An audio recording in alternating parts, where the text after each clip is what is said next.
నమస్కారం. యూత్ కౌంటర్కు స్వాగతం. ఈ వారం అంశం 42% బీసీ రిజర్వేషన్ ఏదైతే ఉందో అది తెలంగాణ రాష్ట్రంలో ఎప్పుడు అమలు అవుతుంది, అమలు కావడానికి జరుగుతున్న ఆటంకాలు ఏమేమి ఉన్నాయి, రాజకీయంగా ఈ అమలు అవ్వడానికి కావాల్సిన ప్రయత్నాలు ఏం చేయాలి అనే అంశాల మీద ఈరోజు మనం మాట్లాడుకుందాం. ఈ చర్చలో భాగంగా ఈ డిబేట్లో పాల్గొంటున్న వాళ్ళు డాక్టర్ లింగం యాదవ్ గారు, ప్రస్తుతం తెలంగాణ పార్టీ కాంగ్రెస్ అఫీషియల్ స్పోక్స్ పర్సన్గా ఉన్నారు. అలాగే ఉద్యమాల్లో యూనివర్సిటీ ఆఫ్ హైదరాబాద్లో జరిగిన 2 ప్రధాన ఉద్యమంలో, తెలంగాణ ఉద్యమంలో అలాగే రోహిత్ వేముల ఉద్యమంలో క్రియాశీలకంగా అక్కడ పాల్గొని ఎన్ఎస్యుఐ తరపు నుంచి అక్కడ ఎన్ఎస్యుఐ యూనిట్ని స్టార్ట్ చేసేసి అక్కడ గత 12 ఏళ్ళు మొత్తం మీద యూనివర్సిటీ ఆఫ్ హైదరాబాద్లో ఎంఏ, ఎంఫిల్, పిహెచ్డీలు అక్కడ చేసుకొని అక్కడ క్రియాశీలకంగా రాజకీయంలో పాల్గొన్నారు. అలాగే ముఖ్యంగా దళిత బహుజన ఉద్యమంలో కూడా ఆయన చురుగ్గా పాల్గొన్నారు. ముఖ్యంగా రోహిత్ వేముల ఇన్సిడెంట్ తర్వాత జరిగిన ఏదైతే ఉద్యమం ఉంటుందో దేశవ్యాప్తంగా, అది ఆ ఉద్యమంలో దేశవ్యాప్తంగా జరిగిన ప్రొటెస్ట్లలో, మూమెంట్లలో ఆయన చురుగ్గా పాల్గొన్నారు. అలాగే ఇప్పుడు ప్రస్తుతం కాంగ్రెస్ పార్టీ అధికార ప్రతినిధిగా ఆయన పనిచేస్తున్నారు. చాలా అనేకమైన అంశాల మీద ఏవైతే ఉన్నాయో, ఆర్థికంగా కానివ్వండి, సాంఘిక అంశాల మీద ఆయనకు చాలా పట్టుంది. ముఖ్యంగా ఆయన పిహెచ్డి కూడా ఈ అంశాల మీద, తెలంగాణ మూమెంట్ మీదనే ఆయన పిహెచ్డి కూడా మొత్తం చేయడం జరిగింది. వారితో పాటు శ్రీకాంత్ ఓబీసీ గారు, పేరులోనే ఓబీసీ అని పెట్టుకొని ఓబీసీ వాదాన్ని తెలంగాణ రాష్ట్రంలో అలాగే తెలుగు రాష్ట్రాల్లో గట్టిగా వినిపిస్తున్న వాయిస్ శ్రీకాంత్ గారు. అలాగే ఆయన ఓయూ జాగ్గా కూడా చైర్మన్గా కూడా పనిచేసిన అనుభవం ఉంది. అలాగే ప్రస్తుతం చిరంజీవి సార్ రిటైర్డ్ ఐఏఎస్ గారు నడుపుతున్న బీసీ ఇంటెలెక్చువల్ ఫోరంలో కోర్ మెంబర్గా శ్రీకాంత్ ఓబీసీ గారు పనిచేస్తున్నారు. ఇప్పుడు వారి వర్షన్ విందాం. ముఖ్యంగా మొదటిగా డాక్టర్ లింగం గారు, ఇప్పుడు 42% రిజర్వేషన్ బిల్స్ ఏవైతే ఉన్నాయో అవి పాస్ చేసేసి కేంద్రానికి పంపించి అక్కడ ఇంకా అంతే అయిపోయింది అన్న దాంతో ఉన్నారా, లేకపోతే కేంద్రం మీద ఒత్తిడి పెట్టడానికి కాంగ్రెస్ పార్టీ ఏం చేస్తుంది? నమస్కారం అండి. ముందుగా మీకు, అదేవిధంగా ప్రైమ్ 9 న్యూస్ ప్రేక్షకులకు, ఇతర పెద్దలందరికీ నమస్కారం. డెఫినెట్ కూడా కాంగ్రెస్ పార్టీ, మా నాయకుడు రాహుల్ గాంధీ గారు కన్యాకుమారి నుంచి కశ్మీర్ వరకు, మణిపూర్ నుంచి ముంబై వరకు పాదయాత్ర చేసి ఈ దేశంలో ఉన్నటువంటి అణగారిన సమస్యలు, ఈ దేశంలో ఉన్నటువంటి ఏదైతే ఇవాళ అసమానతలు పోవాలంటే ఒక క్యాస్ట్ సెన్సస్ ద్వారా మాత్రమే సాధ్యమవుతుందని గుర్తించి దానికి అనుగుణంగానే ఇవాళ తెలంగాణ ప్రజాప్రభుత్వం ఆనాడు Congress party as a manifesto committee మెంబర్గా మా చైర్మన్ శ్రీధర్ బాబు గారి ఆధ్వర్యంలోనే మేము మేనిఫెస్టోలోనే చాలా స్పష్టంగా చెప్పడం జరిగింది. కాంగ్రెస్ పార్టీ అధికారంలోకి వస్తే బీసీలకు 42% రిజర్వేషన్తో పాటు క్యాస్ట్ సెన్సస్ చేస్తామని ఆనాడు మాటిచ్చాం. దానికి అనుగుణంగానే ఇవాళ తెలంగాణ ప్రజాప్రభుత్వం గౌరవనీయ ముఖ్యమంత్రి రేవంత్ రెడ్డి గారి ఆధ్వర్యంలో దేశ చరిత్రలోనే ఒక చారిత్రాత్మకమైనటువంటి నిర్ణయం ప్రజాప్రభుత్వం తీసుకుంది. ఒక శాస్త్రీయబద్ధంగా తెలంగాణలో కులగణన చేసి తద్వారా ఇవాళ 42% రిజర్వేషన్ కూడా బీసీలకు ఇవ్వాలని దానికి అనుగుణంగానే అసెంబ్లీలో బిల్లు కూడా పాస్ చేసి చట్టం చేసి ఇవాళ కేంద్రానికి కూడా పంపించడం జరిగింది. ఇవాళ కాంగ్రెస్ పార్టీకి ఉన్నటువంటి నిబద్ధత ఏదైతే మాట ఒకసారి చెప్తుందో డెఫినెట్ కూడా చేసి తీరుతారనే నమ్మకం, విశ్వాసం ఇవాళ ప్రజలకు ఉంది. ఆనాడు తల్లి సోనియా గాంధీ ఏదైతే తెలంగాణ ఏర్పాటు చేస్తామన్నారో దానికి అనుగుణంగా ఏర్పాటు చేయడం జరిగింది. ఇవాళ కూడా బీసీలకు ఇవాళ న్యాయం జరగాలంటే, ఇవాళ అణగారిన వర్గాలకు న్యాయం జరగాలంటే ఎవరి జనాభా ఎంత ఉందో తెలియాలి. దాని ద్వారానే ఇవాళ రిజర్వేషన్కు ఇవాళ మనం పెంచుకోవచ్చు అనే ఉద్దేశంతో మా నాయకుడు ఏదైతే పిలిపించాడో రాహుల్ గాంధీ, దానికి అనుగుణంగానే ఇవాళ ప్రజాప్రభుత్వం ముందుకెళ్తుంది. ఇవాళ తెలంగాణ ప్రజాప్రభుత్వం తీసుకున్నటువంటి నిర్ణయం ఇవాళ దేశానికే ఒక మోడల్గా నిలబడింది.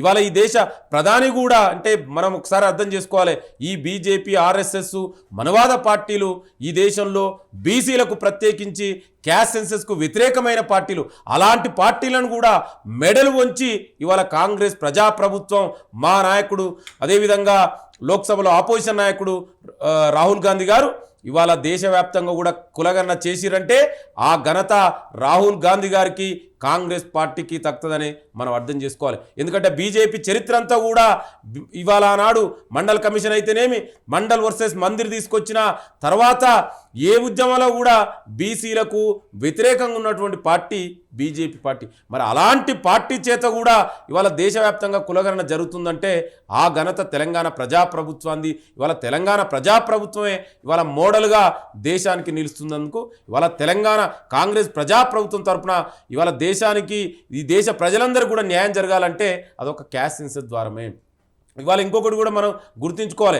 ఆనాడు మండల్ కమిషన్ ఇంప్లిమెంట్ చేసిన తర్వాత 93లో కూడా ఇవాళ హైయర్ ఎడ్యుకేషన్లో ఐఐటీలు, ఐఎంలు, సెంట్రల్ యూనివర్సిటీలో అదేవిధంగా ఉద్యోగులలో కూడా రిజర్వేషన్ ఇంప్లిమెంట్ చేసిందంటే అది కాంగ్రెస్ పార్టీ. ఆనాడు 93 అయితే పివి నరసింహ గారి ఆధ్వర్యంలో, అదేవిధంగా 2006లో మన్మోహన్ సింగ్ గారి ఆధ్వర్యంలో ఇవాళ హైయర్ ఎడ్యుకేషన్లో విద్యార్థులకు, ఓబీసీ విద్యార్థులకు రిజర్వేషన్ వస్తుందంటే కూడా ఇవాళ అది కాంగ్రెస్ పార్టీ ఘనతే. అంటే నేను ఏం చెప్తున్నా అంటే డెఫినెట్ కూడా కాంగ్రెస్ పార్టీ ఏదైతే ఒకసారి మాట ఇచ్చిందో డెఫినెట్ కూడా దానికి అనుగుణంగా ఇవాళ స్థానిక సంస్థల్లో కూడా 42% రిజర్వేషన్ బీసీలకు ఇస్తాం.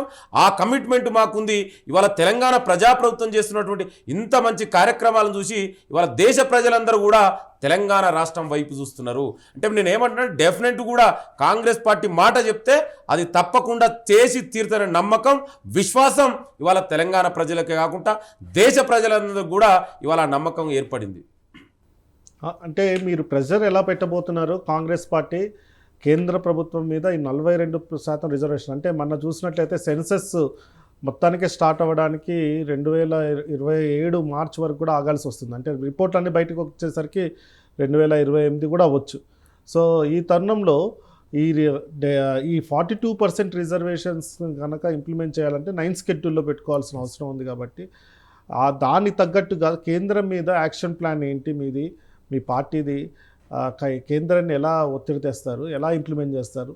డెఫినెట్గా ఇవాళ ఏదైతే బీసీలకు రిజర్వేషన్ పెంచాలన్నా కూడా, ఎందుకంటే ఇవాళ గతంలో మనకు ఉన్నట్టు 50% క్యాప్ అనే దానివల్ల చాలా అన్యాయం జరిగింది. ఇవాళ మా నాయకుడు రాహుల్ గాంధీ గారు కూడా చాలా స్పష్టంగా చెప్పారు, రేపు కేంద్రంలో మీ కాంగ్రెస్ పార్టీ అధికారంలోకి వస్తుంది, డెఫినెట్ కూడా 50% క్యాప్ కూడా తొలగిస్తామని కూడా చెప్పడం జరిగింది. ఇవాళ మేము అదే చెప్తున్నాం అండి. ఇవాళ కాంగ్రెస్ పార్టీ, మా నాయకుడు రాహుల్ గాంధీ ఒత్తిడి మేరకే ఇవాళ కేంద్ర ప్రభుత్వం, నరేంద్ర మోడీ ప్రభుత్వాన్ని మెడలు వంచి ఇవాళ క్యాస్ట్ సెన్స్ జనగణనలో ఇవాళ కులగణన చేయడం జరిగింది. ఇవాళ మేము ఇప్పుడు కూడా చెప్తున్నాం, డెఫినెట్ కూడా ఈ 42% రిజర్వేషన్ 9th షెడ్యూల్లో ఏదైతే తమిళనాడు తరహాలో డెఫినెట్ కూడా 9th షెడ్యూల్లో చేర్చి బీసీలకు రిజర్వేషన్ పెంచాలి, దానికి చట్టబద్ధత కల్పించాలని మా నాయకుడు రాహుల్ గాంధీ గారు పోరాడుతున్నారు. దానికి అనుగుణంగా ఇవాళ దేశ ప్రజలందరూ కూడా ఇవాళ బీజేపీ మెడలు వంచడానికి సిద్ధంగురు. మాకు విశ్వాసం ఉంది, ఒకవేళ కనుక బీజేపీ నరేంద్ర మోడీ ఈ 42% రిజర్వేషన్ 9th షెడ్యూల్లో పెట్టకుండా కనుక చేస్తే ఏ విధంగా దేశవ్యాప్తంగా మేము పోరాటం చేస్తాం. డెఫినెట్ కూడా బీజేపీ నరేంద్ర మోడీ మెడలు వంచైనా కానీ బీసీలకు ఏదైతే హామీ ఇచ్చామో జనాభా దబాషా ప్రకారం రిజర్వేషన్ పెంచడానికి డెఫినెట్ కూడా కాంగ్రెస్ పార్టీ అందరికంటే ముందుండి పోరాడుతుంది. దానికి మా నాయకుడు రాహుల్ గాంధీ గారే లీడ్ తీసుకుంటారని మేము ఇవాళ చెప్తున్నాం. డెఫినెట్ కూడా ఇవాళ పార్లమెంట్లో కూడా మొన్న చూసిరు, మా నాయకుడు చాలా స్పష్టంగా చెప్పాడు, 50% క్యాప్ అనేది కూడా ఉండడం వల్ల ఇవాళ బీసీలకు, ప్రత్యేకించి బీసీలకు అన్యాయం జరుగుతుంది, ఆ 50% క్యాప్ను కూడా ఎత్తేస్తామని చెప్పిండు. ఇవాళ నేను బీజేపీని కూడా అదే విజ్ఞప్తి చేస్తున్నా. ఇవాళ టెక్నికల్ ఓబీసీ ప్రధాని అయినటువంటి మరి నరేంద్ర మోడీ గారు నేను బీసీ అని చెప్పుకోండు, మరి 11 సంవత్సరాలుగా బీసీలకు ఏం చేసిండో చెప్పాలి కదా. కనీసం ఇవాళ ఒక బీసీ కేంద్ర ప్రభుత్వంలో ఒక బీసీ మంత్రిత్వ శాఖ ఏర్పాటు చేయలేదండి ఇప్పటి వరకు. ఇంత అసమర్థత, ఇంత టెక్నికల్ ఓబీసీ. అందుకే బీజేపీ, ఆర్ఎస్ఎస్ మొదటి నుంచి కూడా బీసీలకు వ్యతిరేకమైన పార్టీ. అదేవిధంగా తెలంగాణని 10 సంవత్సరాలు పరిపాలించినటువంటి పార్టీ కూడా ఇవాళ మాట్లాడుతున్నారు. ఇవాళ మనం చూస్తున్నాం, కొంతమంది కవితారావు లాంటి డ్రామారావుగా మారి ఇవాళ డ్రామాలు చేస్తున్నారు. 10 సంవత్సరాలుగా మన తెలంగాణలో వెళ్ళింది వాళ్ళే కదా. ఏనాడైనా బీసీల గురించి ఎందుకు మాట్లాడలేదండి?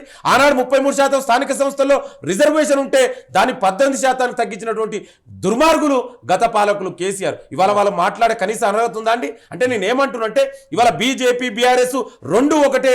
అది బడుగు బలహీన వర్గాలకు, ప్రత్యేకించి ఎస్సీ ఎస్టీ బీసీ అనగారిన వర్గాలకు వ్యతిరేకమైన పార్టీ. ఇవాళ ఎస్సీ ఎస్టీ బీసీలకు సామాజిక న్యాయం జరగాలంటే ఇవాళ అదొక కాంగ్రెస్ పార్టీ ద్వారా మాత్రమే సాధ్యమైంది.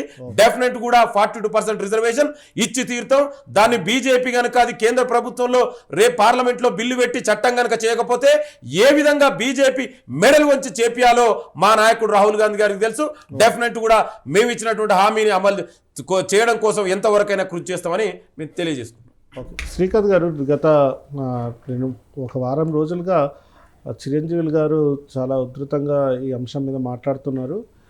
వెంటనే 42%, ఎందుకంటే స్థానిక సంస్థ ఎలక్షన్స్ కూడా వస్తున్నాయి కాబట్టి తర్వాత admission season, employment admission calendar, job calendar రాబోతుంది, అడ్మిషన్స్ జరగబోతున్నాయి. 42% ఎలా రావాలి అనే అంశం మీద కూడా ఆయన గత కొన్ని రోజులుగా ఈ ప్రెస్ మీట్లు పెడుతున్నారు, రాస్తున్నారు.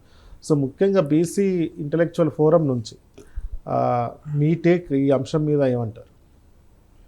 ఈరోజు 42% రిజర్వేషన్ అంశంలో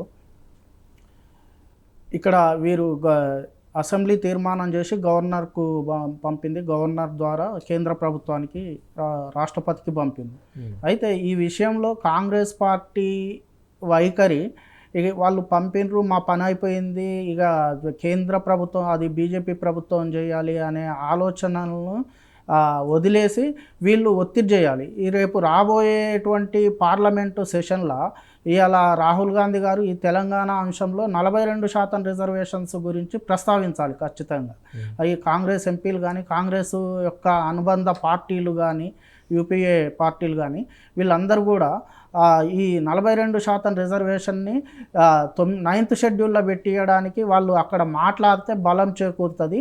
తద్వారా కాంగ్రెస్ పార్టీ ఇస్తా అన్న దాని మీద వాళ్ళు గట్టిగా కొట్లాడితే ఇక్కడ నుంచి ఎన్నికైన ఎంపీలు కూడా, ఇక్కడ తెలంగాణ నుంచి ఎన్నికైన ఎంపీలు కూడా, ఈ కాంగ్రెస్ పార్టీ ఎంపీలందరూ కూడా, అదేవిధంగా బీజేపీ పార్టీ ఎంపీలు కూడా, అదేవిధంగా ఎంఐఎం పార్టీ అసదుద్దీన్ ఓవైసీ కూడా ఈ అంశం మీద ఖచ్చితంగా బీసీలకు అన్యాయం జరుగుతుంది కాబట్టి దీని మీద వాయిస్ వినిపించడం ద్వారా దాన్ని 9th షెడ్యూల్లో పెట్టియడానికి గట్టిగా పోరాడితే దాని ఫలితాలు తెలంగాణ బీసీ సమాజానికి అందేందుకు ఆస్కారం ఉంటుంది. ఎందుకంటే ఇప్పుడు వెంటనే ఇది నెక్స్ట్ సెషన్లో పెట్టడం ద్వారా 42% రిజర్వేషన్స్ వస్తే స్థానిక సంస్థల ఎన్నికలలో బీసీల ప్రాతినిధ్యం పెరుగుద్ది. అట్లనే విద్య, వైద్య ఇంకా ఇతర రంగాల్లో, ఉద్యోగ రంగాల్లో కూడా ఈ అడ్మిషన్లలో మా బీసీలకు చాలా సీట్లు వస్తాయి. బీసీలు చదువుకోవడానికి ఎక్కడికక్కడ కూడా వాళ్ళు ఒక అభివృద్ధి మార్గంలో పయనించడానికి 42% రిజర్వేషన్స్ అనేవి పనిచేస్తాయని అంటారు.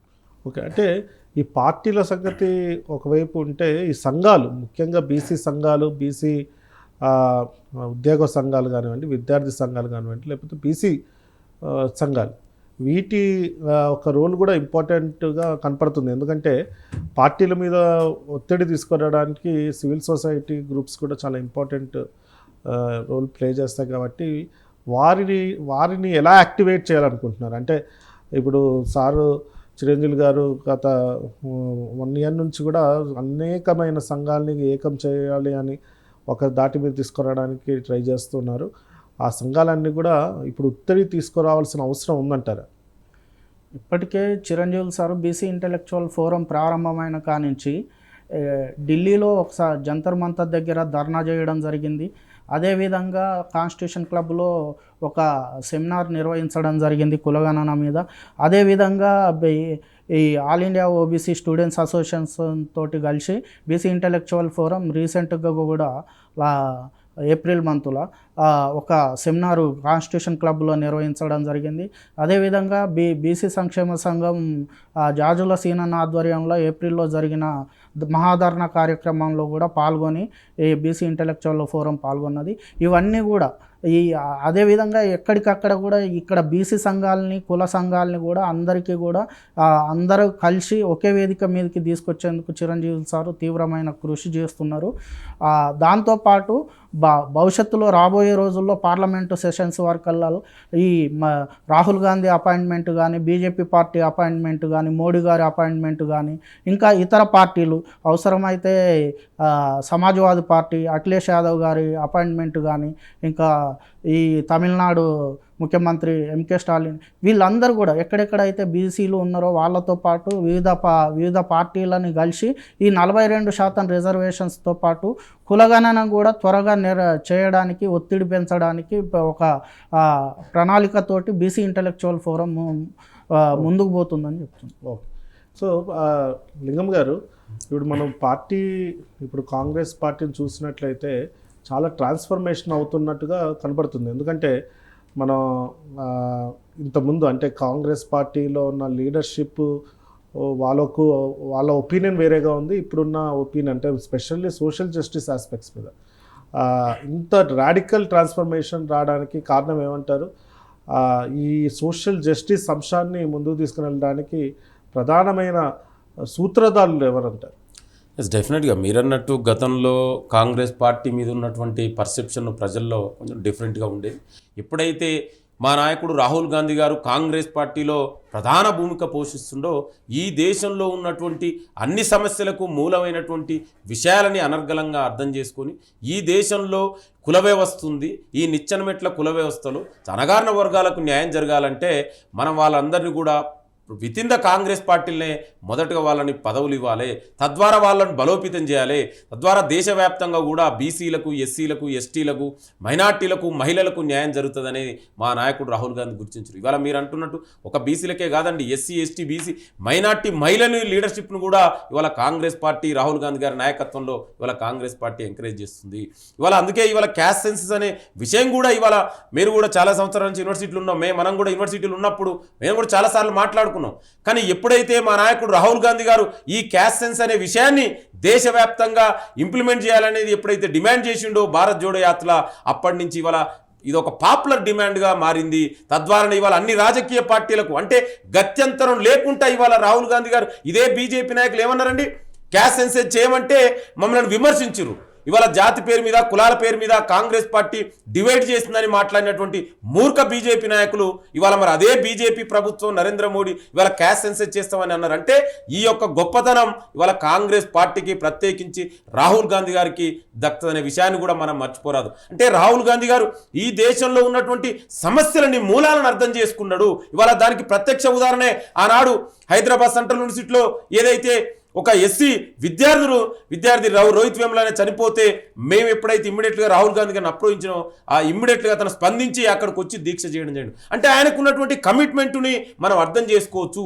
ఈ అణగారిన వర్గాలకు ఏ విధంగా అయితే ఇట్లాంటి అట్రాసిటీ జరుగుతుందో, ఏ విధంగా అయితే అన్యాయం జరుగుతుందో ఇవన్నీ రూపుమార్పాలే, వాళ్ళను కూడా రాజకీయంగా అన్ని విధంగా వాళ్ళకు పదవులు ఇస్తే తద్వారా ఆ కమ్యూనిటీలు బలోపేతం అవుతుంది, తద్వారా ఆ కమ్యూనిటీ అభివృద్ధి చెందుతనే ఒక నిర్ణయం తీసుకొని దానికి అనుగుణంగానే ఇవాళ రాహుల్ గాంధీ గారు మేమే కాదు మాలాంటి ఎంతో మంది అణగారిన వర్గాలను, మహిళల్ని, ఎస్సీ, ఎస్టీ, బీసీలను ఇవాళ నాయకులుగా తయారు చేస్తున్నంటే అది ఒక రాహుల్ గాంధీ గారి కాంగ్రెస్ పార్టీకి ఉన్నటువంటి విజను. ఇవాళ దేశవ్యాప్తంగా మీరు చూడండి, ఇవాళ అన్ని పార్టీలు ఎన్నో మాట్లాడితే మేము బీసీలకు అది చేసినాం ఇది చేసినాం అని, మరి ఏం చేసిరో చెప్పండి. ఇవాళ తెలంగాణ రాష్ట్ర ప్రజాప్రభుత్వం ఇవాళ రాహుల్ గాంధీ గారి సూచన మేలకే కదా ఇవాళ క్యాస్ట్ సెన్సస్ చేసి ఇవాళ దేశానికి ఒక మోడల్గా నిలబడింది. ఇవాళ ఇంత శాస్త్రీయబద్ధంగా అంటే కోర్టులు కూడా ఛాలెంజ్ చేయకుండా అంత శాస్త్రీయంగా ఇవాళ కులగణన చేసి ఇవాళ దేశ కేంద్ర ప్రభుత్వం కూడా ఇవాళ తెలంగాణ మోడల్నే అడాప్ట్ చేసుకునే విధంగా ఇవాళ తెలంగాణ ప్రజాప్రభుత్వం ఆ విధంగా నిర్ణయాలు తీసుకోవడం జరిగింది. డెఫినెట్ కూడా ఇంకా రాబోయే రోజులలో కూడా కాంగ్రెస్ పార్టీ మరింత పదవులు ఇవాళ ఎస్సీ, ఎస్టీ, బీసీ మహిళలకు ఇవ్వబోతుంది. ఆ దానికి అనుగుణంగా ఇవాళ మా తెలంగాణ రాష్ట్ర అధ్యక్షుడు ఉదాహరణ చూసుకోండి, ఒక మహేష్ కుమార్ గౌడ్ ఒక బీసీ సామాజిక వర్గానికి సంబంధించిన వ్యక్తి. అదేవిధంగా మా నాయకుడు ఇవాళ జాతీయ అధ్యక్షుడు మల్లికార్జున ఖర్గే గారు ఒక దళిత సామాజిక వర్గానికి సంబంధించిన వ్యక్తి. ఇవాళ డిప్యూటీ చీఫ్ మినిస్టర్ తెలంగాణకు ఒక దళిత సామాజిక వర్గానికి, అంటే అన్ని వర్గాలకు ఇవాళ పక్కనే ఉన్నటువంటి కర్ణాటక ముఖ్యమంత్రిని తీసుకోండి, ఒక బీసీ కురుబ సామాజిక వర్గానికి, అత్యంత వెనుకబడిన సామాజిక వర్గానికి సంబంధించిన వ్యక్తి. అంటే ఇవాళ కాంగ్రెస్ పార్టీలో అన్ని వర్గాలకు, అన్ని కులాలకు, మతాలకు సమన్యాయం, సామాజిక న్యాయం పాటించేది ఏదైందంటే అదొక కాంగ్రెస్ పార్టీ ద్వారా మాత్రమే.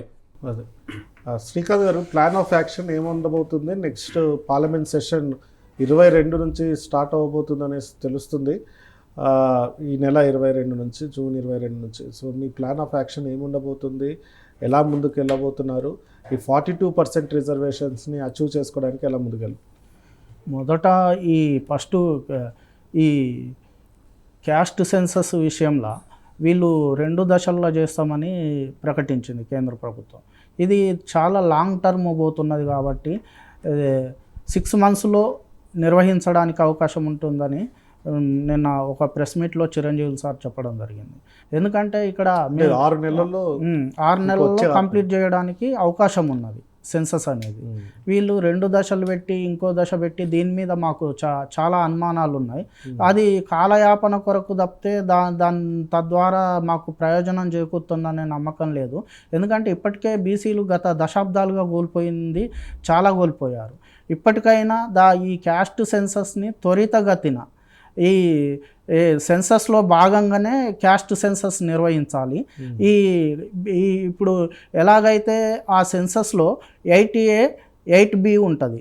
ఈ ఒకటి షెడ్యూల్ క్యాస్ట్ షెడ్యూల్ ట్రైబుకు వాళ్ళకు ఒక కాలమ్స్ ఉంటాయి.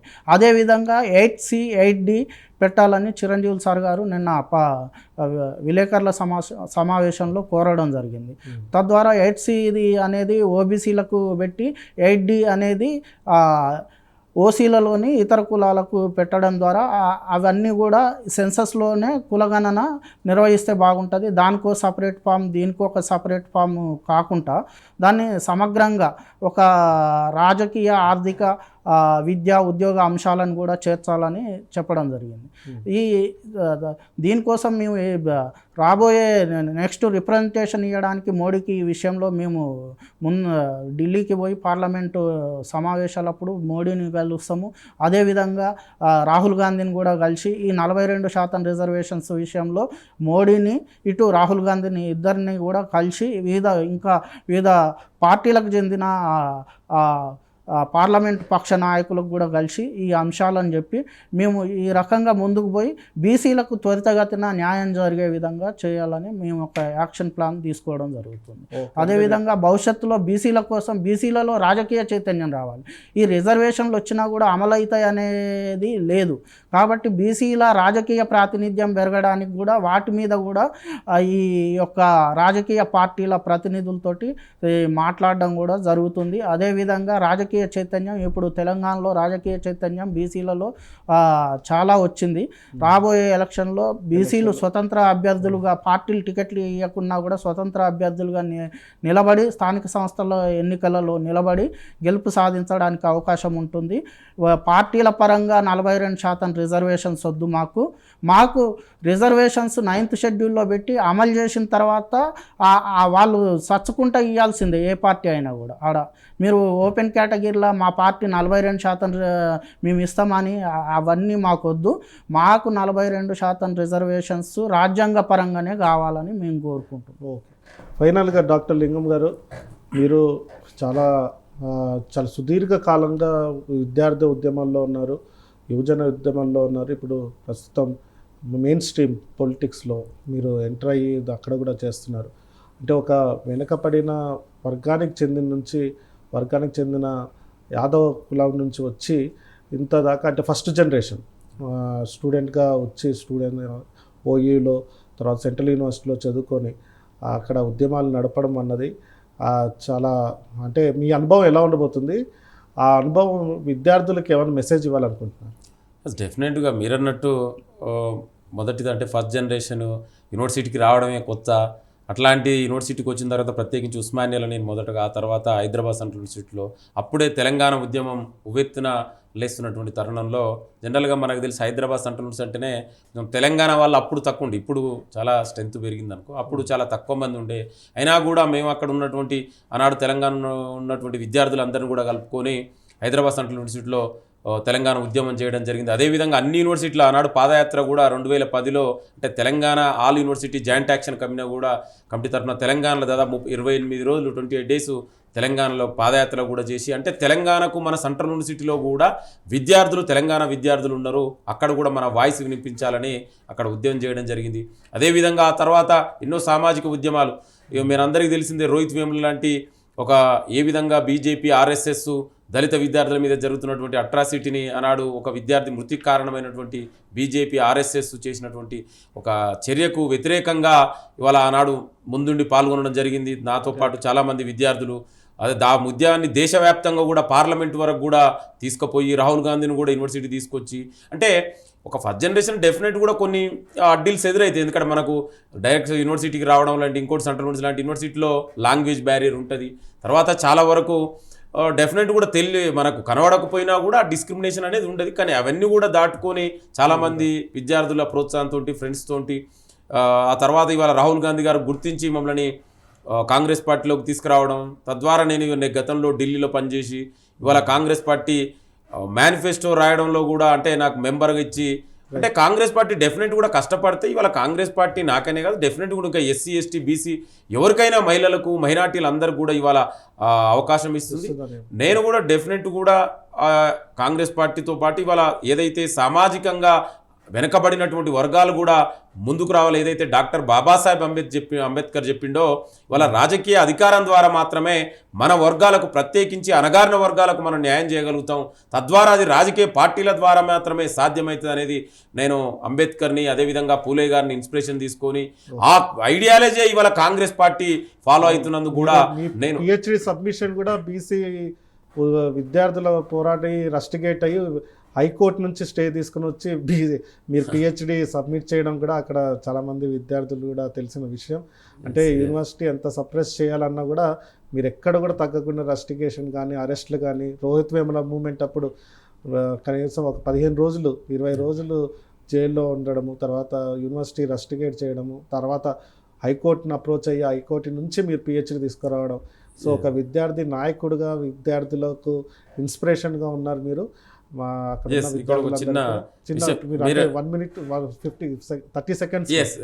మీరు ఏదైతే అన్నారో డెఫినెట్ గా ఆనాడు ఉద్యమంలో జైలుకు పంపించారు బీజేపీ ఆర్ఎస్ఎస్ ప్రభుత్వం, ఆనాడు బీఆర్ఎస్ ప్రభుత్వం కూడా రోహిత్ వేముల పాల్గొన్నాను. దానికి నీకు ఆ రోజు ఒక బీసీ విద్యార్థినికి అన్యాయం జరుగుతుంది, రిజర్వేషన్ల సీట్ ఇంప్లిమెంట్ చేయడం అన్నందుకు నన్ను ఆ రోజు యూనివర్సిటీ వాంటెడ్గా విచాంటింగ్ చేసి రెస్టిగేట్ చేయడం జరిగింది.